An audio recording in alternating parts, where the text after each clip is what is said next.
Muy buenas tardes, queridos auditores. Estamos en un nuevo capítulo de Más Sociedad, como cada semana. Y en esta semana se toma la agenda internacional, especialmente las elecciones de Estados Unidos, ¿cierto? Gana Donald Trump, vuelve a la Casa Blanca y como toda semana estamos muy bien acompañadas. Esta semana me toca estar con un gran amigo, ex convencional, abogado, ya el hombre de la casa, ¿no? Eduardo Cretón, muy bienvenido a nuestro programa Más Sociedad. Muchas gracias, Kate. Para que veas que somos acá, compartimos todo, vamos rotando también la conducción del programa. La semana pasada me tocó a mí.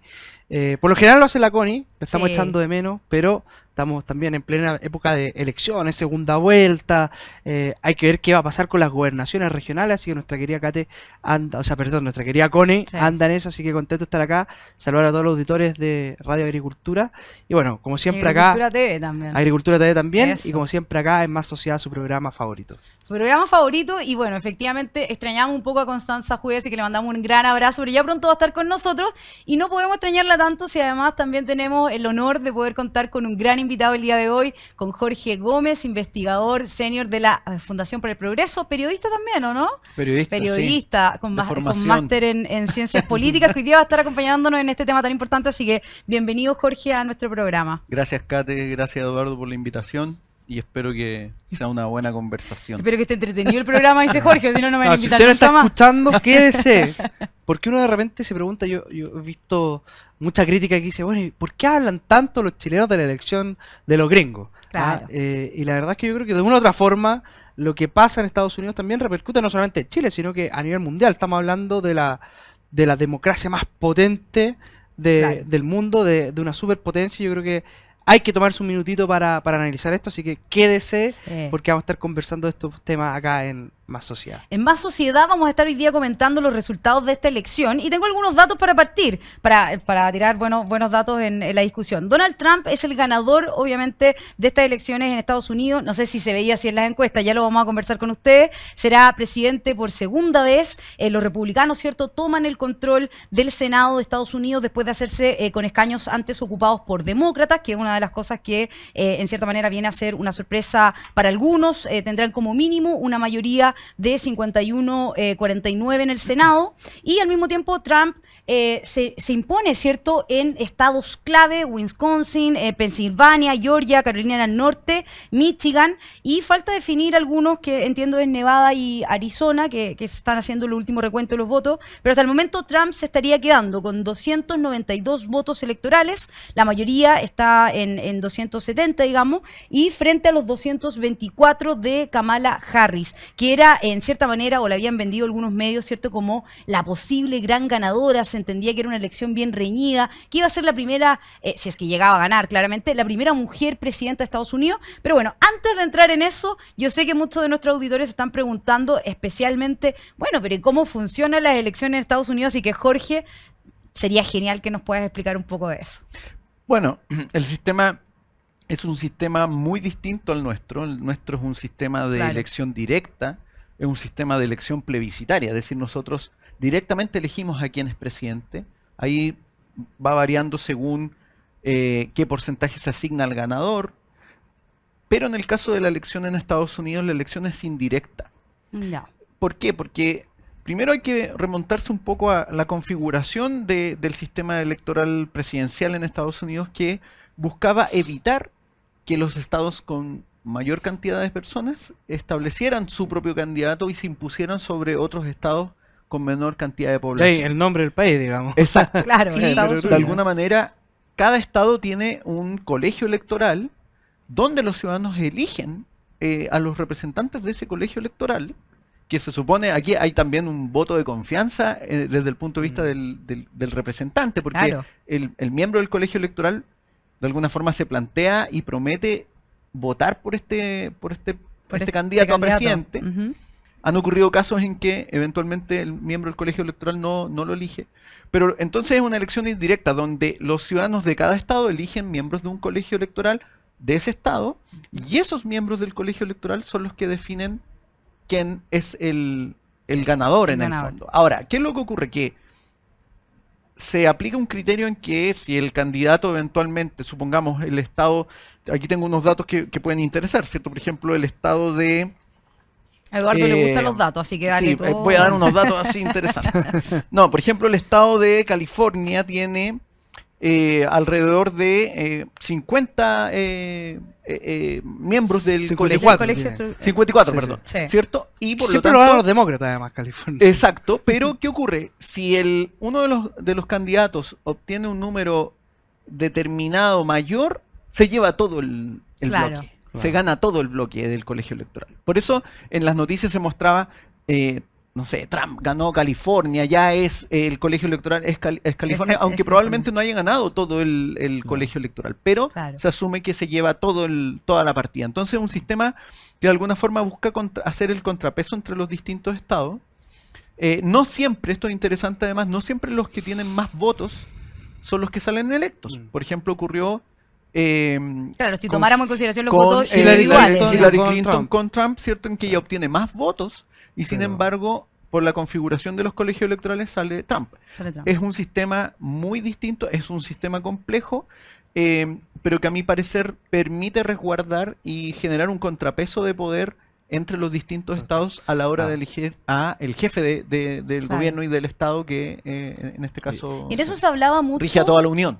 Claro, y en eso se hablaba mucho estos días de cuáles eran los espacios demográficos más importantes, cuáles eran los estados Claro. que iban a definir la elección. No sé, Eduardo, si nos quieres contar sobre eso, Sí, a ver. especialmente cómo viviste esta elección. No, yo estuve hasta tarde, hasta alta hora de la madrugada viendo Sí. los resultados. Ya Sí, a cuando la- se definió 2, 3 de la Pensilvania. mañana más o menos se empezó Sí, a... cuando ya se definió Pensilvania, yo dije, ya esto está medio cocinado. Entre Pensilvania y Georgia, ahí es donde se jugaba, yo creo, la elección. Pero claro, este es un sistema que funciona muy bien en países federales. En Chile tuvimos votación del presidente indirecta por allá por 1920. Y es más, escuchaba a un periodista el otro día contar que el presidente del colegio electoral en ese minuto hubo una elección que fue tal la presión que murió ahí mismo, de un infarto por la presión que no pudo aguantar. O sea, claro, porque Chile es un país unitario, o sea, nosotros estamos Claro. acostumbrados, Claro. uno mira a Arica a Punta Arenas y estamos muy acostumbrados a que hay una unidad, que hay Sí. un poder central, y en nuestra cabeza no cabría, por ejemplo, el hecho de que alguien sacara más votos y no fuera presidente, como pasó con Hillary Clinton en Claro. la primera elección de Trump. Sería un desastre. Y por eso... Y que ha sido también una cuestión que se ha visto en el tema de la paridad y cómo ha aplicado, por ejemplo, el proceso de la Convención Constitucional. En los Claro. últimos dos procesos, que también la ciudadanía misma criticaba mucho en Chile, al menos, el hecho de que, oye, pero si yo voté por este candidato, ¿por qué no ganó? Claro. Que sacó mucha votación. Sí, ¿por Claro. qué no? En nuestra lógica está, el que saca un voto más gana. Exacto. Claro. Es así claro. de simple. Acá, bueno, Claro, sí. es todo un sistema, como explicaba Jorge, y que además es un país muy diverso, porque hay estados donde, por lo general, ganan históricamente los republicanos. Cuando uno lo dice, son como los redneck. La gran América rural, digamos, el centro de Estados Unidos, siempre es una zona muy rural, y ahí, por lo general, ganan los republicanos. El caso típico son estas películas que uno ve de Texas, ¿cierto? Y ahí gana el Claro. voto republicano en la América rural. Pero también están las costas. O sea, yo te diría que un gran bastión es California, donde siempre ganan los demócratas. Y el otro es la zona de New York, Boston, Washington, donde también siempre ganan los demócratas y lo que conocen como el cordón blue, que es la Claro, el parte de cordón arriba azul, sí. de Estados Unidos. Y siempre en Estados Unidos la elección, que hay muchos estados peleados, pero como uno ya sabe que el centro gana los republicanos, la orilla la ganan los demócratas, esto se va a jugar a algunos estados que son los estados clave. Y este año fue Wisconsin, Pensilvania, Georgia, Carolina del Norte y Michigan. Y curiosamente los ganó todos Donald Trump. Mira. Todos. Sí. De hecho, es interesante, porque por ejemplo en el caso de Georgia hay una importante población de origen afroamericano en el fondo. Claro. Y se especulaba que eventualmente, como este es un estado bisagra, la posibilidad de que ganara Kamala Harris era muy alta y Claro. sin embargo Trump se llevó en el fondo el colegio electoral en Georgia. Y ahí, Jorge, una de las preguntas que nos hacemos quienes vemos esta elección desde Chile, un poco, no voy a decir distante, porque obviamente uno está interesado efectivamente en cómo podría afectar a nuestro país, pero también analizándolo desde un punto de vista sociológico o también político, de cómo se logró ganar esta elección, cuáles fueron los puntos claves de Trump, cuáles fueron los, digamos, mensajes que envió Kamala Harris, a qué apuntaban, cuál era el mensaje de cada uno de ellos y especialmente cómo se vivió eso, porque si en algún momento los dirigentes políticos de los diferentes países especialmente lo vimos en Chile también, cuando se apuntaba bastante a esto de la política identitaria, hablarle a los grupos, a las Claro. identidades, esa lógica de la identidad ha cambiado, se volvió a una lógica mucho más quizás de lo que le importa a la persona, de lo que le importa hoy día al ciudadano estadounidense, que es volver a crecer, volver a ser América grande, como en cierta manera señala Donald Trump. A ver, yo creo que hay dos factores que fueron claves en esta elección y a los cuales Donald Trump apeló permanentemente. Uno era el tema económico, y el tema económico tiene varios ribetes. Ya. No hay que olvidar, por ejemplo, que ya al segundo año del gobierno de Joe Biden se alcanzó una inflación muy alta, probablemente la más alta en 40 años en Estados Unidos, lo que tiene implicancias obviamente en el bolsillo de las personas muy fuerte, ¿cierto? Esta inflación alcanzó un 9,1%, Claro. y por lo tanto tuvo un impacto y ha tenido un impacto en la vida de las personas. Los créditos y la hipoteca en ese contexto se han elevado enormemente, lo que también tiene un impacto en la vida de las personas, y por lo tanto la situación económica ha sido decidora en esta elección. ¿Por qué? Porque Trump ha apelado a eso. La idea de hacer de nuevo América grande apunta directamente a recuperar no solo la potencia económica interna, sino que a situar a Estados Unidos de nuevo como una potencia económica a nivel global. Aquí no hay que olvidar Claro. el factor China. Sí. Y ahí hay un punto que La es pelea como- constante que tienen. y ahí hay un punto muy clave en el guiño con Elon Musk. Claro. ¿Por qué? Acuérdense, aquí hay un... O sea, es que Elon Musk es interesante porque estaba ayer, o sea, no ayer, en la semana, estuvo en Pensilvania, precisamente, viendo y ayudando a Donald Trump, incluso hacía famosas loterías, porque los estadounidenses Sí. hacen campaña hasta el último minuto. Es como Y una Elon- fiesta. sí, y Elon Musk estuvo ahí muy codo a codo con Donald Trump, y es más, esperó los resultados con Donald Trump, con el círculo de hielo de Donald Trump. Y además, fíjate, el factor Elon Musk es muy importante porque, ¿qué es lo que ocurre? China está teniendo una expansión en términos de tecnología importante, Sí. ¿cierto? Sí. En el fondo, Estados Unidos y China hoy día están en la disputa de la cuarta revolución industrial, lo que implica la robotización, la inteligencia artificial, y por lo tanto, yo presumo que tanto Trump como Musk, en el fondo, comprenden la relevancia de esto y la implicancia, y por lo tanto el apoyo de Elon Musk ahí. Obviamente hay ciertos intereses que él probablemente también busca defender. ¿Por qué? Porque Trump ha dicho que va a establecer aranceles contra los productos chinos para revitalizar la industria. Eso ha generado algunos resquemores, por ejemplo, en ciertos sectores libertarios en Estados Unidos que cuestionan el proteccionismo económico que anuncia Trump.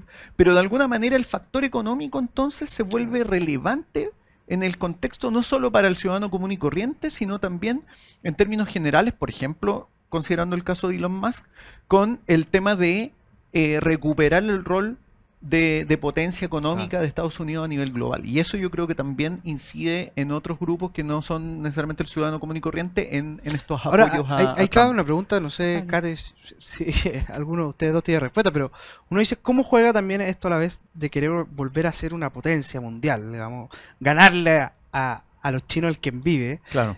con el hecho del proteccionismo? Porque en el fondo es como raro, quiero crecer más, pero al mismo tiempo cubro la economía. Quiero ganar la revolución digital, que por naturaleza es una revolución globalizada, Claro. pero al mismo tiempo quiero que la gran masa de trabajadores en Estados Unidos no se vea afectado por la globalización. Entonces, hay una especie de paradoja en esto de querer ponerse a la vanguardia en materia de, Claro. de ser una potencia mundial, pero al Sí. mismo tiempo cerrando oportunidades para el resto de los países, que sobre todo a nosotros los latinoamericanos nos pega mucho, porque yo creo Claro. que Estados Unidos en general hace mucho tiempo que a Latinoamérica ya... No, nos Claro, miran. oye, tenemos, Claro. tenemos dos dictaduras instaladas en Latinoamérica, en Cuba hace mucho tiempo, y en Venezuela también, y a Estados Unidos le da Pero exactamente lo fíjate, mismo. Eduardo, que yo creo que hay un factor interesante, porque de alguna forma América Latina o Hispanoamérica es un espacio de disputa económica. China tiene Sí. inversiones y pretende tener muchas inversiones a nivel continental, es decir, por América Latina. Por lo tanto, uno eventualmente podría preguntarse si en esta disputa que tiene o que busca Trump y que eventualmente busca generar como una política estadounidense de competencia con China,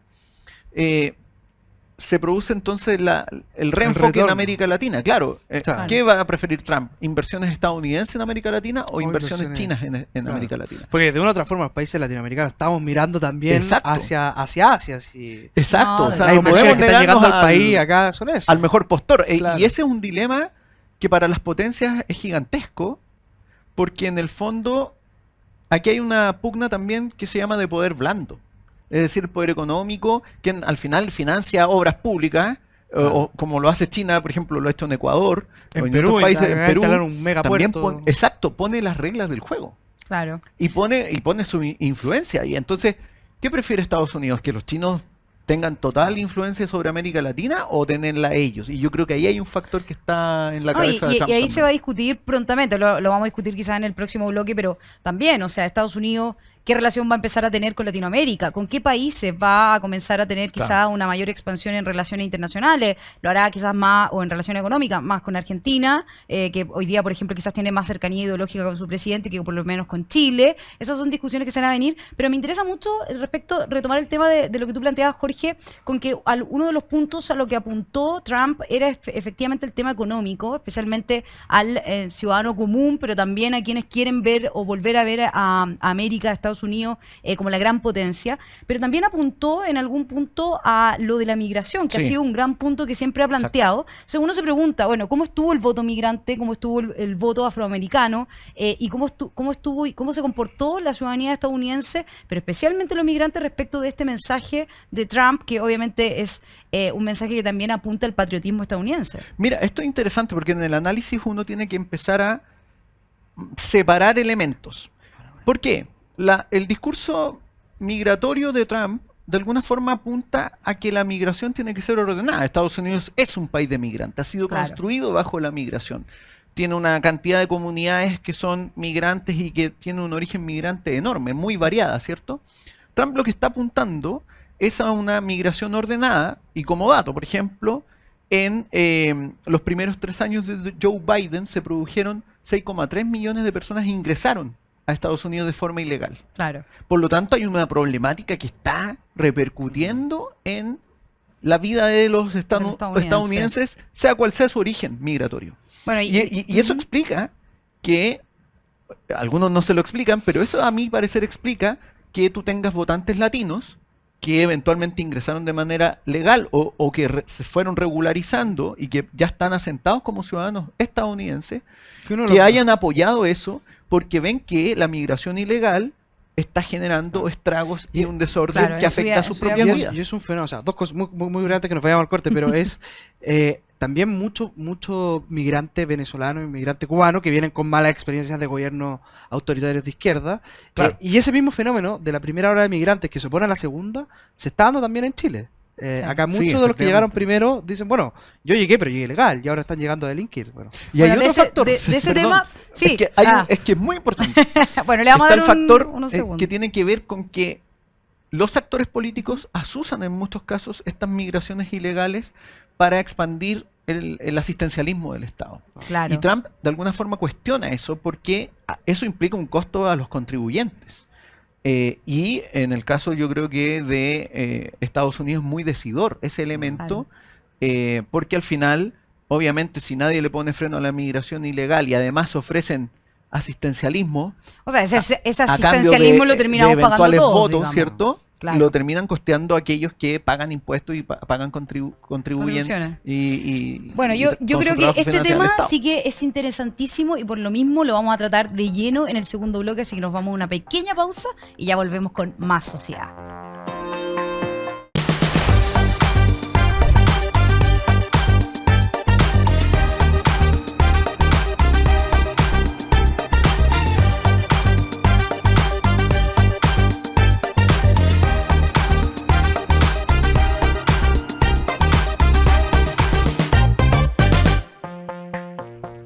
Estamos de vuelta en este gran programa de Más Sociedad. Qué interesante este tema de las elecciones de Estados Unidos y todavía ni siquiera hemos entrado a ver, que yo sé que es lo que se están preguntando los auditores en su casa. Oye, pero ¿y a mí ¿en qué me toca la elección de Estados Unidos?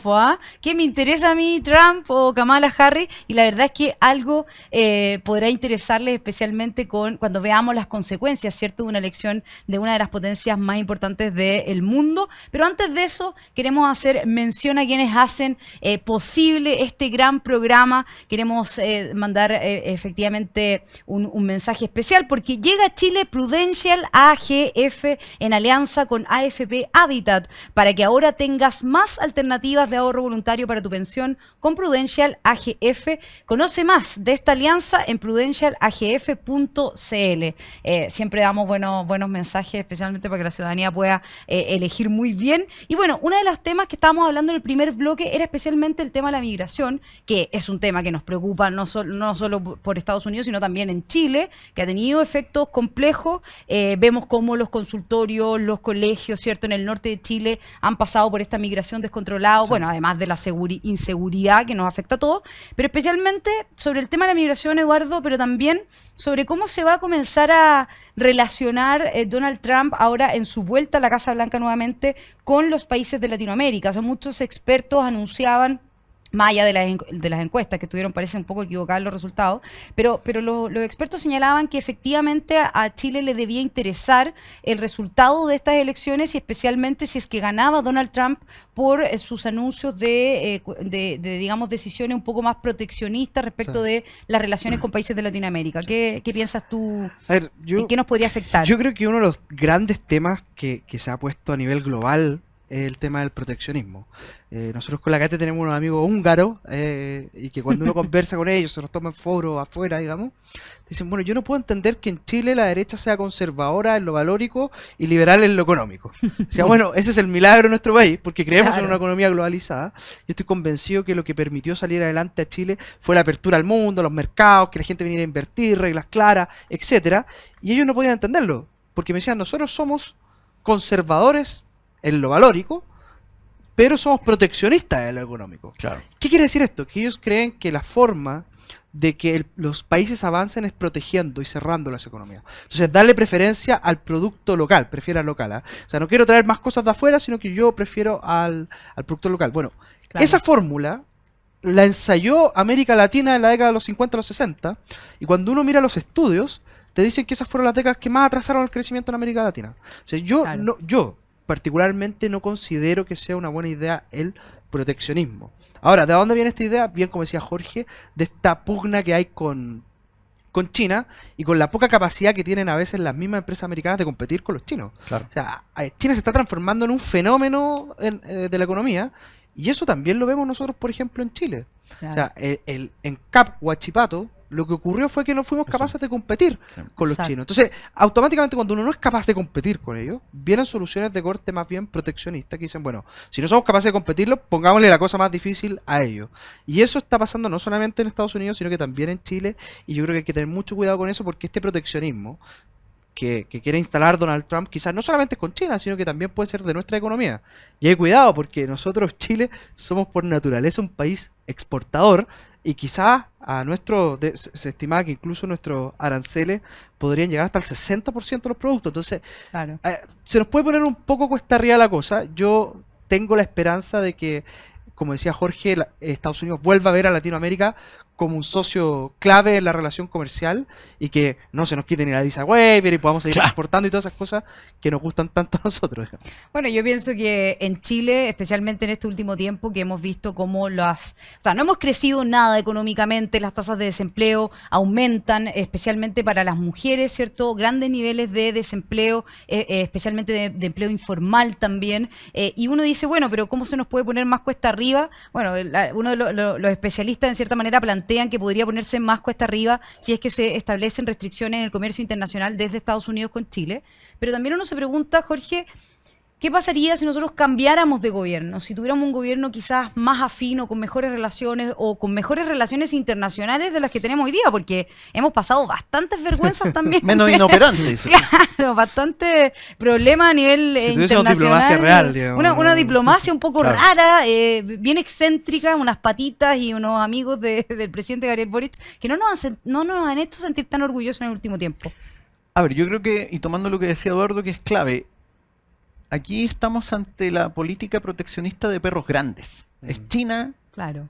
Estados Unidos, son potencias económicas a las cuales países pequeños como nosotros no nos podemos ceñir. Es decir, Claro. nosotros no podemos imitar el proteccionismo porque efectivamente la industrialización Nos iría muy mal, sustitutiva ¿no? de importaciones fue un fracaso y nos tenía sumidos en el atraso económico absoluto.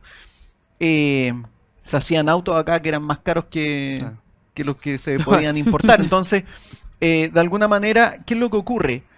Acá hay un factor de adaptabilidad de los países pequeños. Lo que algunos dicen usar las ventajas comparativas. Nosotros como país pequeño tenemos que empezar a usar nuestras ventajas comparativas. Yo creo que también tenemos que empezar a pensar en otras ventajas. Yo siempre he pensado que nosotros deberíamos apuntar a tener, por ejemplo, más sofisticación a nivel de software y ese tipo de servicio, porque no somos un país gigante con gran terreno para Claro. una gran industria, no podríamos producir vehículos para competir con los chinos, pero sí podríamos usar nuestras cabezas para ofrecer otro tipo de tecnología. Que no se que no Intangible, exista, si queremos digamos, llamarlo claro. Pero yo creo que aquí hay un punto clave que tiene que ver con una mirada de Estado que sepa adaptarse a estos cambios globales. Claro. Y en ese sentido el gobierno actual es miope. Es miope en muchos sentidos, diplomáticamente, económicamente. Lo que Chile construyó desde el retorno a la democracia fue una serie de estructuras de acuerdos comerciales que permitieron, ¿cierto?, la apertura al mundo. Mucho se criticaba ¿Cierto? al presidente Frey que se lo pasaba Exacto. viajando, pero Pero uno de los un alto grandes crecimiento artistas. en ese periodo. Claro. Y de alguna forma, todos estos acuerdos eventualmente están ahí todavía. Y eventualmente el gobierno de Estados Unidos los debe respetar. Y el gobierno chileno los tiene que honrar también. Claro. Pero eso también depende de factores diplomáticos. Yo creo que eventualmente un próximo gobierno tiene que recuperar las buenas relaciones con Estados Unidos. Hay un tema diplomático también con China, es decir, aquí hay que ser también inteligente, Claro. no jugarse solo por una casa, ¿cierto? Hay que poner los huevos en distintas canastas, pero de alguna manera hay que ser inteligentes. ¿Por qué? Porque nosotros somos un país pequeño y cuando las potencias eventualmente entran en estos conflictos, el impacto sobre los países pequeños es mayor.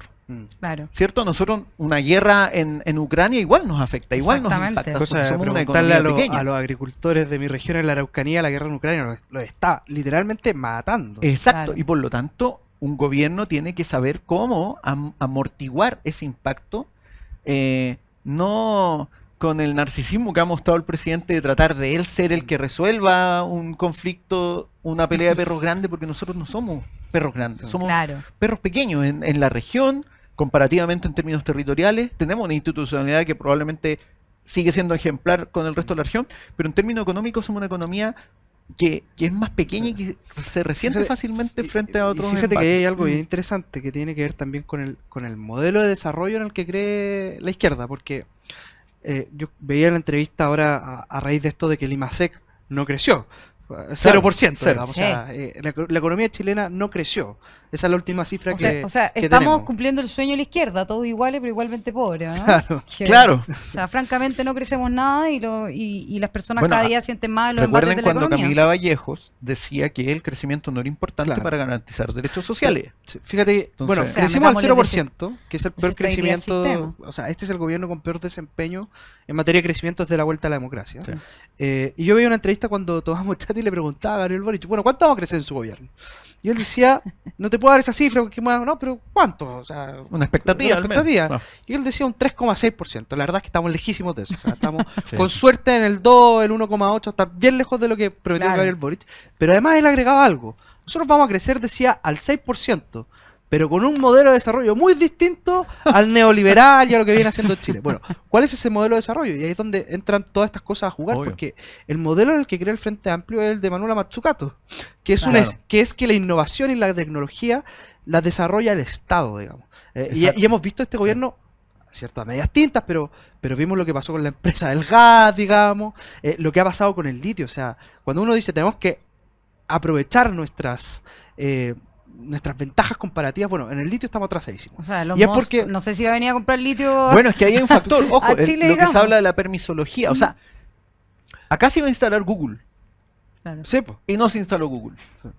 ¿Por qué? Porque a medida que un gobierno le va poniendo trabas a la inversión, le va poniendo Claro. trabas a los inversores, a la instalación de industria, lo que ¿Para va qué me haciendo voy es a frenando la sacrificar? inversión, va Claro. frenando el desarrollo de capacidad de conocimiento, de tecnología, y va frenando la posibilidad de mejores empleos para sus ciudadanos. Sí. Por lo Claro. tanto, el rol, esto es muy clave, y fíjense, esto es muy clave porque además a nivel regional, probablemente lo que va a hacer Trump no es establecer una buena relación con México. De todas No es maneras. establecer una buena relación con Venezuela. Por lo tanto, Chile, ahí hay una ventaja comparativa. Claro. ¿Cuál es Efectivamente. nuestra ventaja comparativa? Que la- por suerte la tenemos Sí, todavía. y Nuestra institucionalidad todavía sigue siendo una Todavía. institucionalidad Sí. que Pese que le han eventualmente, tratado de pegar zarpazos a por todas pesar de que la partes, tienen toda digamos, sí. marañada, Sí. pero ofrece ciertas certezas jurídicas y ciertas certezas institucionales que podrían, con un buen gobierno, reatraer la inversión. Sí. Pero eso Claro. requiere igual ajustes que a mi parecer son urgentes. Oye, En términos de tributarios, no, o sea, de etcétera. todas formas. Y sobre todo también el cambio del sistema político, que lo hemos hablado en algún minuto en este Sí. programa, que yo creo que es el primer paso para volver a recuperar ciertos consensos y cierta estabilidad en la institución y seguridad de la inversión. Ahora, hay otro tema de Donald Trump en materia internacional que también es bien curioso, porque ya está todo el proteccionismo, pero también está la relación que tiene con Rusia, que es otro Claro. gigante más. Claro. Y uno no sabe mucho lo que pasa ahí porque te dicen, oye, parece que Vladimir Putin con Donald Trump son amigos, se llevan bien, digamos. Claro. Y por otra parte está el rol que va a jugar Donald Trump en la OTAN y también con respecto a la guerra en Ucrania. Exacto. Claro. Y bueno, ¿para qué sumarle también el conflicto en Medio Oriente? O sea, Claro. internacionalmente Donald Trump tiene grandes desafíos. Él dijo que no iba a iniciar guerras, sino que buscaba detener guerra. Claro, un candidato No me antiguerra. explicó digamos. cómo, No, pero sabemos. aquí yo creo que hay que hacer un análisis en términos del perfil de a nivel de liderazgo de lo que ocurre a nivel de grandes potencias. Y claro, uno podría presumir, la gente dice, oh, son amigos, Putin con Trump. Claro, Yo creo que tienen al alguna final cercanía. aquí ocurre, voy a usar la misma analogía de los perros grandes. Los perros grandes se olfatean, No. pero evitan el conflicto. Porque obviamente cuando un perro grande se enfrenta a un perro chico, el perro grande va a querer ejercer su capacidad sobre el perro chico, pero entre perros grandes se olfatean y por lo tanto buscan de alguna forma un cierto marco consensuado. ¿Por qué, Claro. ¿Por qué se produce en el fondo el conflicto en Ucrania? Porque Putin, que es un perro grande, decide atacar a un perro chico que es Ucrania. El conflicto en Medio Oriente al final termina siendo un desbarajuste, ¿cierto? En términos de un desorden que hay entre, ¿cierto?, el Estado de Israel y lo que es Palestina o lo que es Gaza, o una estructura Claro. totalmente anómica, ¿cierto? Y por lo tanto ahí los perros grandes tampoco se involucran. No, en pero eso términos no les conviene no quizás se meterse pueden involucrar. tanto. Porque aquí hay un factor también que tiene que ver con la escalada. Claro. Y yo creo que ahí claramente los gobernadores o los gobernantes de estos países grandes saben también lo que implicaría una escalada Sí. Claro. con perros Ahora, grandes. tuvo palabras muy duras Donald Trump con Vladimir Zelensky, el presidente de Ucrania. Dijo, cada vez que viene a Estados Unidos se lleva no sé cuántos millones de dólares para allá y eso tiene que ver con la lógica Claro. proteccionista también. Exacto. ¿Por qué yo tengo que estar gastando, dice Donald Trump en su lógica, plata que debiese ser para los Para los norteamericanos ciudadanos, claro. en una guerra en Ucrania que yo no inicié, que yo no... Claro, que yo no etcétera? tuve Entonces, parte. ahí la OTAN también está bastante preocupada viendo qué va a pasar. Bueno, ahora, Eso- Donald Trump prometió, tal como tú dices, Jorge, no sabe cómo lo va a hacer, porque dice, yo voy a terminar con el conflicto en Ucrania en 24 horas, dice, bueno, no explica cómo, lo de Gaza también. Entonces, ¿qué es lo que tiene pensado? Terminar el conflicto en el sentido de nosotros no nos metemos más, nosotros no nos vamos a perder el tiempo, digamos, en entregar una solución a estos conflictos, o en realidad tiene que ver con hacer relaciones diplomáticas que permitan que estos problemas se vayan solucionando. A ver, yo creo que Eduardo mencionó algo que hay un punto clave, pero va ligado con otra cosa. Ujú. Yo creo que hay que pensar que toda guerra es financiada. Toda guerra Mm. usa recursos, Claro. ¿cierto? Es decir, hay armamento, hay logística, hay alimentación, hay una serie de elementos Sí. que uno siempre tiene que preguntarse, ok, ¿de dónde provienen todos estos recursos? Y yo creo que Trump ahí apunta a eso, es decir, yo no voy a dar un peso más Claro. para financiar acciones militares directas o indirectas. O de ayuda humanitaria, etcétera, Exacto. etcétera. ¿Por qué? Porque creo que los recursos tienen que ir a los ciudadanos estadounidenses, porque tiene necesidades prioritarias. Y está el factor diplomático. No hay que olvidar, por ejemplo, que Trump se juntó con Kim Jong, ¿cierto? Tomaron el tren, una serie de cosas. Por lo tanto, yo creo que él va a probar eventualmente factores diplomáticos, es decir, bajar un poco la tensión Claro. y cortar los suministros en términos económicos Claro. al conflicto bélico. Porque al final yo creo que todos estos conflictos bélicos al final siempre se van alimentando. O sea, aquí también hay intereses de la gran industria armamentista. O sea, la industria armamentista sin guerra se va... Si fuera un Claro. mundo totalmente pacífico, la industria armamentista se declara en quiebra. Y por lo tanto esos factores también están ahí en juego. Sí. ¿Cómo lo va a Elemental. hacer? Es un No, es dilema. elemental y ojalá, bueno, no sé, nosotros decimos en el sur, oiga, presidente, ojalá nuestro presidente pudiera tomar nota de esos ajustes diplomáticos, porque yo creo que en Chile, por lo menos, más que alivianar las tensiones, de repente se han extendido un poco más. Así que vamos a ir a una pausa porque está entretenidísimo este tema, pero a la vuelta vamos a estar hablando de algo que me interesa mucho y es respecto a qué posiciones perdieron, qué ganaron a nivel ideológico. Así que estamos de vuelta prontamente en Más Sociedad.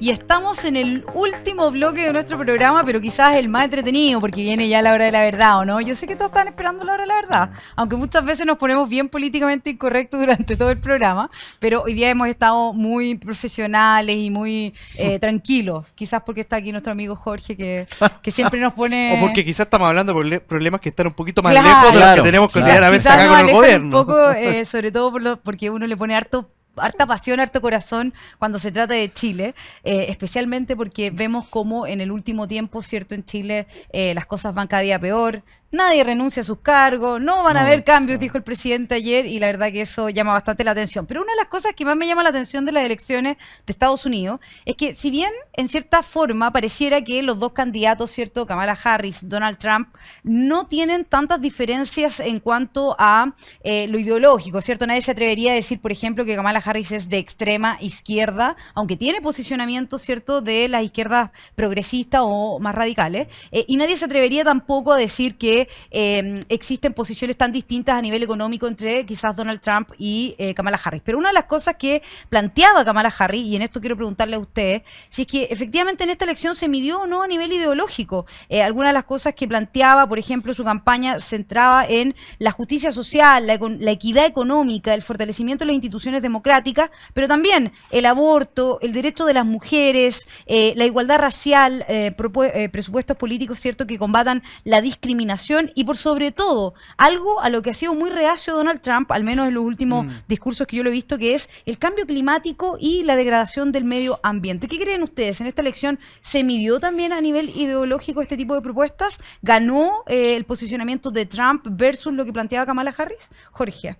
A ver, yo creo que no hubo una disputa ideológica. Ya. Es decir, Kamala Harris, la pregunta que surge es ¿a quién le hablaba Kamala Harris? Esa es como la pregunta que a mí me surgió, es como ¿a quién le está hablando? ¿A qué persona? Yo creo que ella estaba respondiendo muy claramente a un problema que está teniendo la política democrática a nivel occidental que tiene que ver con el llamado identitarismo. Claro. Que el actor político en el fondo le trata de hablar a todos, pero no le habla a nadie. Y yo creo que Kamala Harris no le estaba hablando a nadie, en términos estrictos.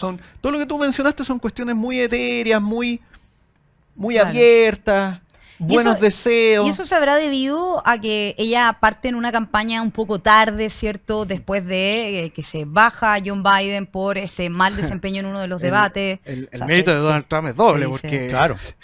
acaba Claro. con Joe Biden y después le gana a Kamala Harris. O sea, Sí. Claro, verdad. yo creo que, a ver, Kamala Harris en el fondo tenía el dilema primero a nivel de a quién le hablaba, Claro. cómo se definía ella en términos de su candidatura, es decir, cómo se definía ella como futura presidenta, eventualmente o presidente de Estados Unidos, pero además ella tenía el dilema de definir si era una continuidad de Biden o no, y eso tampoco lo supo resolver. Claro. Por lo tanto, cuando tú de alguna forma arrastras a un gobierno no. que en su desempeño económico ha sido eficiente, pero además en su desempeño personal, porque el factor Biden es muy decidor también.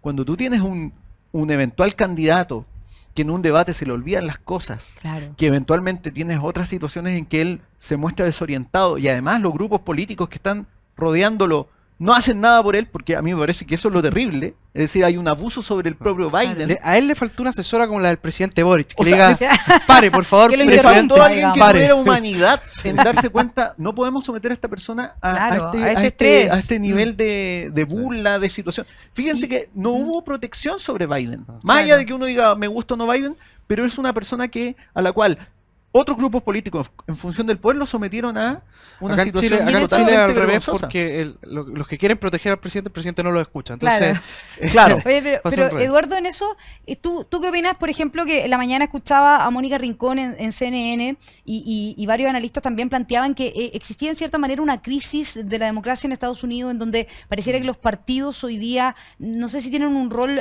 tan relevante, pero al menos en decisión de quiénes van a ser sus candidatos? Por ejemplo, el hecho de que Biden haya sido un presidente en ejercicio, ¿cierto? Y que tenía que ir a la reelección, era algo casi obvio y que por lo tanto no se podía plantear, o si es que él quería ir de candidato, ¿cierto? Una alternativa distinta. ¿Crees que eso afectó finalmente en que John Biden, digamos, tuviera que ir finalmente como candidato? a ver, yo creo que desde cierto sector del progresismo y la izquierda más dura se ha tratado de instalar de que en Estados Unidos prácticamente que Trump es, digamos, Mussolini, Claro. Adolf Hitler, digamos, Claro. así una cuestión, pero realmente escalofriante. Y la verdad es que cuando uno ve las votaciones, esta fue una elección con mayor grado de participación en la gente. Entonces, hay un sector de la izquierda que constantemente te habla de democracia, pero parece que les gusta la democracia solo cuando ellos ganan. Claro. Porque cuando ellos pierden, como en este caso con Donald Trump, el contrincante es poco democrático, es racista, se lo busca descalificar. Y ojo, no solo a Es él, ignorante. sino también a sus votantes. A los votantes, claro. Yo creo que lo que vimos en Estados Unidos, la reacción del mundo progresista, demócrata, para explicar la elección, fue muy parecido a lo que hemos visto acá en Chile del facho pobreo. Claro. Esto fue una O fábula estamos adelantados a los fue una tiempos. fábula, esto fue una fábula del facho Claro. pobreo internacional. O sea, el que no votó por Kamala Harris era ignorante, era un tipo racista, Claro. era misógino y un montón de otras cosas.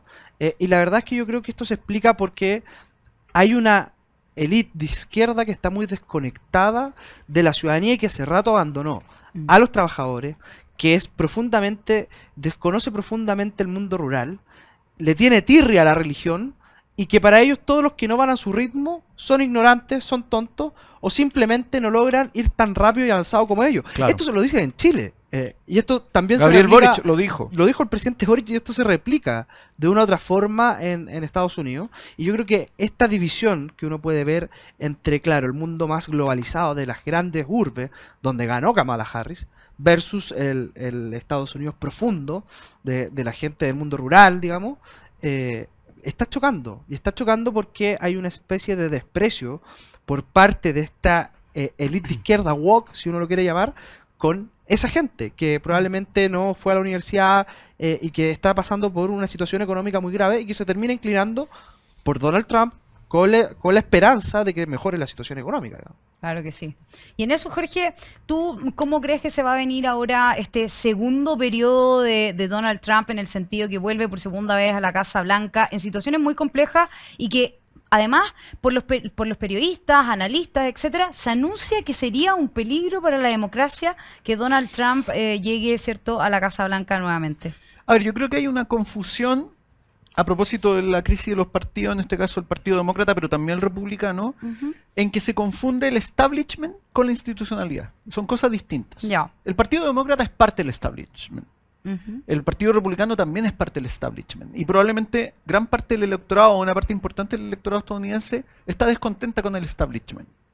Esto no es solo Estados Unidos, en el caso de Chile probablemente también ocurre lo mismo. Es decir, los votantes están descontentos con el establishment. Pero otra cosa es la institucionalidad. Y ahí, efectivamente, Estados Unidos tiene un diseño institucional que le ha permitido tener democracia por Por mucho tiempo. muchos años, ¿cierto? Ujú. Muchas décadas.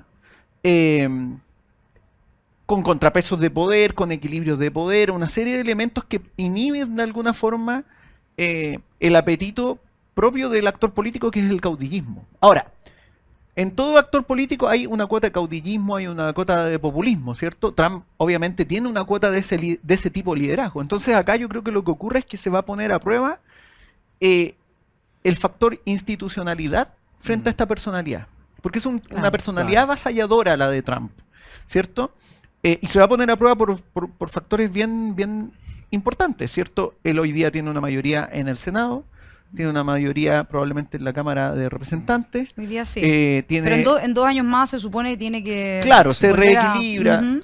lo que es un factor institucional, no es el Efectivo. establishment. Hay un ¿Se tema fijan? muy importante que en el fondo es, a veces la república vale tanto como la democracia, en el sentido Exacto, de que tiene que existir separación de poderes, porque puede ser Trump, puede ser alguien de izquierda, obvio. pero la república tiene que ser capaz de sobreponerse, ya sea a tipos que tengan intenciones más autoritarias, sean de izquierda o de derecha, la república tiene que funcionar. Claro, que y tiene eso que se va a seguir poner a funcionando. prueba. Exacto, y aquí, si se fijan, los ciudadanos no están poniendo en cuestión la institucionalidad, no están poniendo Claro. en cuestión a la república en términos de los Estados Unidos y su configuración. Sino Lo que las están administran. poniendo en cuestión es al establishment político. Claro. Es el establishment político el que le ha fallado a los ciudadanos en Estados Unidos y obviamente surgen en ese contexto figuras como Trump y en otros países también van surgiendo esas figuras cuando el establishment no logra conectarse. Bueno, Entonces, y podemos ver ese es quizás algo similar en Chile, ¿o no? Con la crítica que ha habido a los partidos políticos, a quienes están siempre en el poder, etcétera. efectivamente, es un punto clave. Aquí, por ejemplo, hay un factor que lo mencionábamos anteriormente que tiene que ver con que, por ejemplo, en las zonas rurales ganó Trump Sí. y en las ciudades ganó Harris. ¿Por qué? Porque de alguna forma en las zonas rurales el impacto de la acción del establishment es menos visible, es Claro. menos directa. Esto, si nosotros analizamos cuál es el impacto que tienen los actores del establishment, por ejemplo, en Chile, los actores del establishment político chileno en las zonas rurales, probablemente es muy poco Muy bajo, incidente en la muy vida de las bajo. personas y sin embargo las personas esperan que sus autoridades también actúen como corresponde. Entonces, Claro.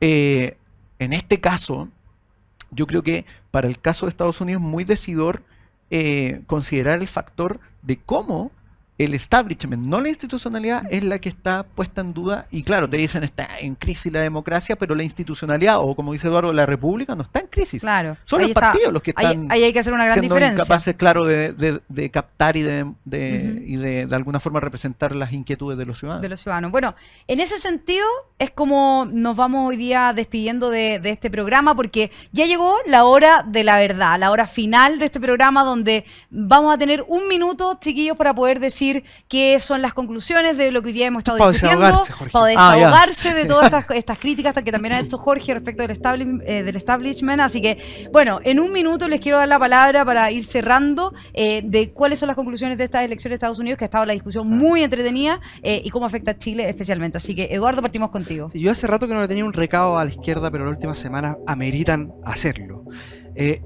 La misma izquierda que acusa que lo de Donald Trump es apocalíptico y que va a terminar con la democracia en Estados Unidos, es la izquierda que estuvo callada cuando se robaron la elección en Venezuela y que no fue capaz de decir nada. Lo que realmente le molesta a la izquierda en democracia es que no ganen, que sean ellos los que pierdan.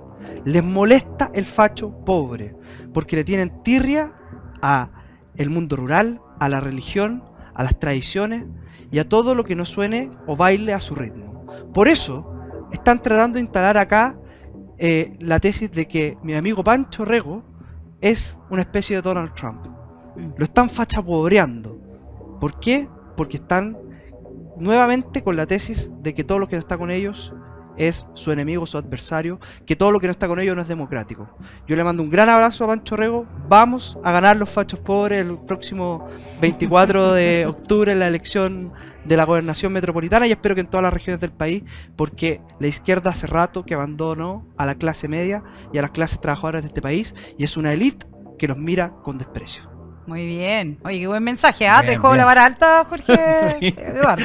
Ya, Jorge. Aparte que estaba como molesto. Yo no sé si me- No lo hice hace rato. Eso es la hora de la Sí, verdad. está Así bien, que está bien. te dejamos ante las cámaras con tu hora de la Bueno, verdad. yo voy a enviar un mensaje a propósito del establishment y la institucionalidad al establishment político en Chile. Yo creo que lo que muestra la elección en Estados Unidos es que los ciudadanos no están esperando discursos postmateriales, ni grandilocuentes, ni idiomas caramanés, sino que están esperando de quienes aspiran a gobernar y a representarlos que vuelvan a lo más básico, que todo gobierno tiene que garantizar, que es una buena economía para tener buenos empleos, mejores expectativas para los hijos, mejor educación, una mayor seguridad para poder levantar un negocio, para poder ir al trabajo, para volver del trabajo, para poder salir a divertirse, y bienestar.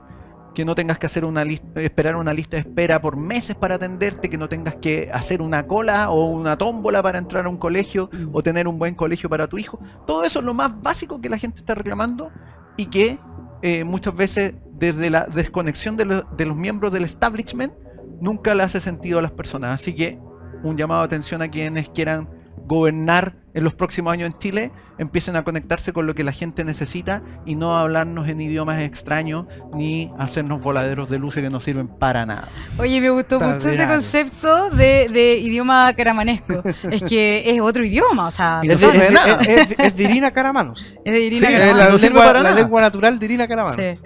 Oye, bueno, yo no puedo decir nada más erudito que después de las palabras que han tenido ustedes, solo agregar que la migración, especialmente una de las grandes enseñanzas que nos deja Estados Unidos, es que no nos oponemos a la migración, sino a la inmigración descontrolada, esa inmigración que no permite que el migrante pueda llegar a un lugar de refugio donde pueda generar su propio proyecto de vida, no delinquiendo, no afectando la vida de los demás, sino contribuyendo a una patria grande como es la de Estados Unidos. Así que nada más que decir, ha sido un programa extraordinario. Les agradecemos a Jorge Gómez, a Eduardo Bretón y también a nuestros auditores para que nos sigan viendo en un próximo capítulo de Más Sociedad, porque cuando las cosas se ponen difíciles, alguien tiene que decir la verdad. Nos vemos pronto. Chao, chao.